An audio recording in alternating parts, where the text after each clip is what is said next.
भजन संहिता अध्याय 10। हे यहोवा, तू क्यों दूर खड़ा रहता है? संकट के समय में क्यों छिपा रहता है? दुष्टों के अहंकार के कारण दीन मनुष्य खदेड़े जाते हैं। वे अपनी ही निकाली हुई युक्तियों में फंस जाए, क्योंकि दुष्ट अपने अभिलाषा पर घमंड करता है और लोभी परमेश्वर को त्याग देता है और उसका तिरस्कार करता है।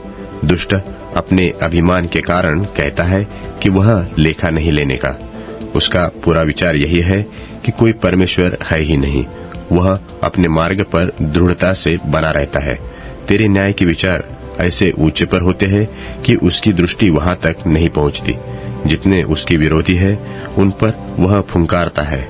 वह अपने मन में कहता है कि मैं कभी टलने का नहीं, मैं पीढ़ी से पीढ़ी तक दुख से बचा रहूंगा। उसका मुंह शाप और छल और अंधेरे से भरा है। उत्पात और अनर्थ की बातें उसके मुंह में होती है। वह गांवों के घातों में बैठा करता है और गुप्त स्थानों में निर्दोष को घात करता है। उसकी आंखें लाचार की घात में लगी रहती है। जैसा सिंह अपनी झाड़ी में, वैसा ही वह भी छिपकर घात में बैठा करता है। वह दिन को पकड़ने के लिए घात लगाया रहता है। वह दिन को अपने जाल में फंसाकर घसीट लाता है, तब उसे पकड़ लेता है।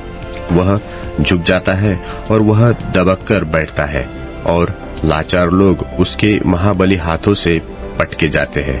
वह अपने मन में सोचता है कि ईश्वर भूल गया। वह अपना मुंह छिपाता है, वह कभी नहीं देखेगा। उठ हे यहोवा, हे परमेश्वर, अपना हाथ बढ़ा और दीनों को न भूल। परमेश्वर को दुष्ट क्यों तुच्छ जानते हैं और अपने मन में कहते हैं कि तू लेखा न लेगा? तूने देख लिया है, क्योंकि तू उत्पात और कल्पाने पर दृष्टि रखता है, ताकि उसका पलटा अपने हाथ में रखे। लाचार अपने को तेरे हाथ में सौंपते हैं। अनाथों का तू ही सहायक रहा है। दुष्ट की भुजा को तोड़ डाल और दुर्जन की दुष्टता को ढूंढ ढूंढ कर निकाल, जब तक कि सब उनमें से दूर न हो जाए। यहोवा अनंत काल के लिए महाराजा है। उसके देश में से अन्य जाति के लोग नाश हो गए हैं। हे यहोवा, तूने नम्र लोगों की अभिलाषा सुनी है। तू उनका मन तैयार करेगा। तू कान लगाकर सुनेगा कि अनाथ और पीसे हुए का न्याय करे, ताकि मनुष्य जो मिट्टी से बना है फिर भय दिखाने न पाए।